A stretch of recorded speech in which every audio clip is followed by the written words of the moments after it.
ఏయ్ వండి పిలువ క్రిష్ ఇదే కూర ఎత్తవా గడ్డ నుంచి ముద్ద పెట్టావు అట్లా పెట్టినావా? అత్త వాళ్ళు ఓటు అడిగేకి వచ్చిండ్రు కదా, వాళ్ళు పెట్టినానత్త. ఏంది మటనా? అవునత్త. మటన్ పెట్టేసినావా? అవునత్త. ఎలా అత్త నువ్వే కదా భోంచేయకండి అని అంటివి కదా. అంటే నేను భోజనం చేయమని మాట వస్తుంది నేను. అవునత్త, నువ్వు చెప్తా అంటే పెట్టలేమో అని పెట్టినానత్త అన్నము వాళ్ళకు. నేను ఏదో మాట వసి కడుగుతాను, అయినా వాళ్ళు తినలేదు కదా, వాళ్ళు వెళ్ళిపోయారు కదా.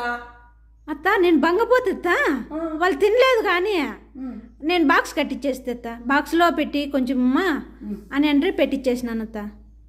అయ్యా రామా, నువ్వు ఎంత బంగపోయింటావో ఇంకా వాళ్ళు బాక్సులు కట్టిమన్నారంటే వాళ్ళు ఏదో స్లిప్పులు ఇచ్చేకొచ్చినారు. నువ్వు ఎట్లా అన్నమాట, నేనేదో మాట వస్తుంది చెప్తాను, నువ్వు ఎట్లా బాక్సులు కట్టిస్తావు బాబా? ఒక బాక్స్ కట్టించింటే మిగతా ఉంటుంది కదా.